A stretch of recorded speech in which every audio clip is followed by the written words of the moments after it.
We've just seen Kell going through a training session, but I understand that an opponent's just been announced. Yeah, we've got Triple G, Golovkin. Big fight, massive fight. You know, I think there's only one fight which could have possibly been bigger than that, and that would be Mayweather. I don't even think Pacquiao would have been a bigger fight than this one. You know, unified, pound for pound, middleweight champion of the world. You know, that's the division. Apart from the heavyweight division, what everybody loves. You know, some great fights. You know, people are talking about Kell moving up from welterweight, from 147 to 160, and it's a big jump. But you know, you've got to realise other fighters have done it. You know, Sugar Ray Leonard came out of retirement after 5 years. He was a welterweight, jumped in with Hagler, and beat him. You know, he's done the same. Roberto Duran became the middleweight champion from 147. So it has been done, and the good fighters can do it.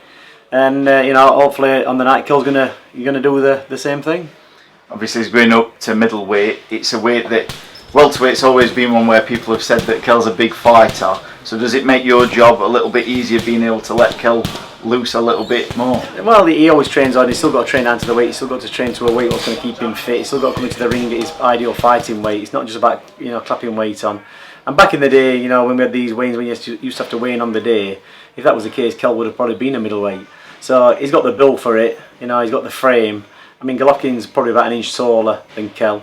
I don't think he's one of these fighters who walks around massively over the weight limit. He probably walks around 4 or 5 pounds over the fight weight, and Kell's the same. So he's making for an interesting fight. When you think about it, you know, the guys he's boxed, he's never boxed any really big names because there's not that many big names in the middleweight division. They tried to get Canelo moving, and all these fights they tried to get Floyd Mayweather moving. It's not materialised. So realistically, you know, Kell's a bona fide world champion. He's 147 IBF, and you know, back in the day, the division went from welterweight to middleweight. There was no in between weight, so it's no surprise. You know, fighters have done it before. You know, we had this conversation months back when, you know, Kell thought he was going to be fighting Khan, and then he came out with that shock statement. He was boxing Canelo, and Kell went, "Well, you've got to give him credit. He's jumping up there and he's putting himself in the mix." He goes, "What could I possibly do, you know, to upstage that?" And I think somebody piped up, "Well, he could fight Golovkin." And he went, "Well, you know what, I could." And that's where the original thought came from. But I don't think we ever thought it was going to come to reality, and now it has. We've always said that Kell will fight anyone. Is this the statement that says yes, he will? Yeah, of course he will. These fights have got to be made. You've seen fighters and big fights and catch weight fights. You know, we saw it back years ago with Bernard Hopkins and the middleweights and the light heavyweights. And you look at the fights what have been made then, the Kelly Pavliks, Bernard Hopkins. You've had all these fights, you know, people jumping weight divisions, going up and down weight divisions. They make for a great fight, and like I said, recently we've seen it with Canelo and Khan. So if the fight is there and the interest there, we've been talking about, you know, McGregor against Floyd Mayweather, 2 different fighting disciplines coming together for a boxing fight. So, you know, people want to see, you know, fighting's fighting, whichever way you look at it. You know, years ago Muhammad Ali took on a wrestler, if you remember. You know, a few years back for a publicity stunt. I don't know what happened, you know, whether it paid off or not. But like I say, these fights are always going to be made. It's about making interesting fights. And this is certainly an interesting one. It's probably the biggest fight, you know, what we're going to see for a couple of years. What other fight could there be? What other fight could there be?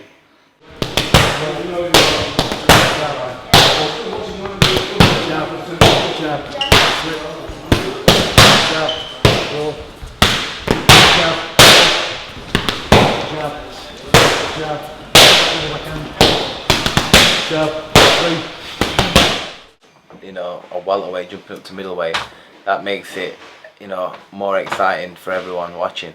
You know, 2 unbeaten fighters, both can punch, and then it's about, can this welterweight, you know, stick it at middleweight? That's what everyone's gonna find out. Which we've just told you, I'm a huge welterweight, and I can hold my own with, you know, with them middleweight. So I'm gonna shock the world. Kell, for you, you've got to be excited for this one, haven't you? If you can't get excited for this fight, you can't get excited for no fight. I'm very excited that I'm fighting, you know, as people put him pound for pound best fighter on the planet. You know, I'm very excited to get in there and show everyone what I can do, you know, because all these fighters have been running away from me. You know, when this fight got announced to me, I was running, you know, towards Golovkin. You know, these are the fights, these are what boxing should be about, you know, making history. This is going to go down in history, you know, and I'm so ready, you know, for this opportunity to get in there and shock the world. This is what he's getting. Some of them ramrods. Chocolate brownie, baby. Some of them ramrods that he's getting. Yeah.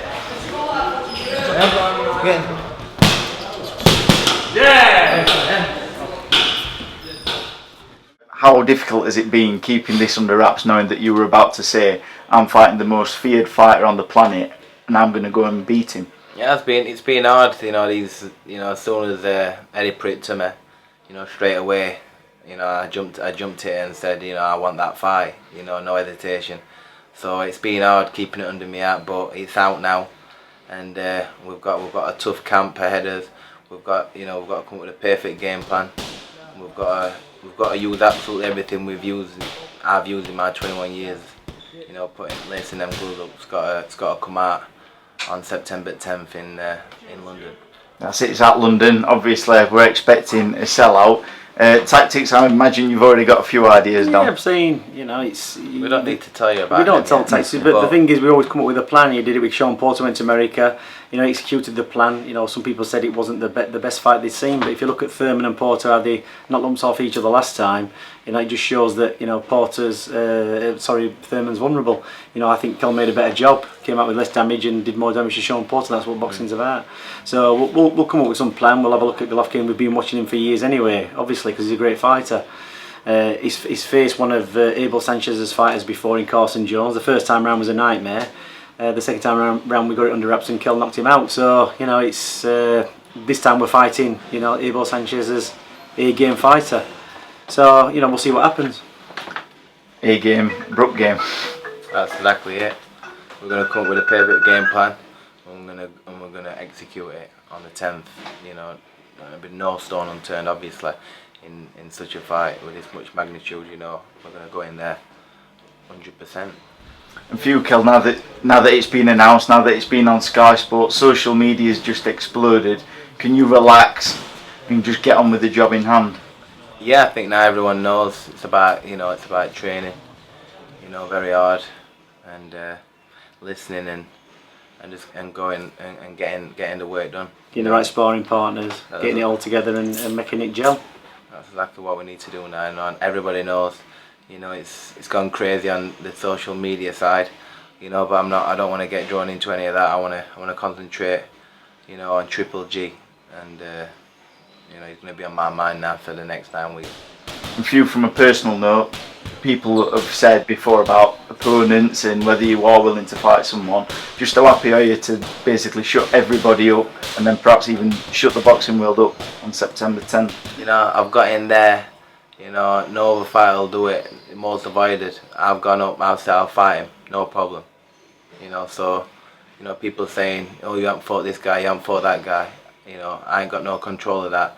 These mandatories, these other things what go on politics while I beat whoever's in front of me.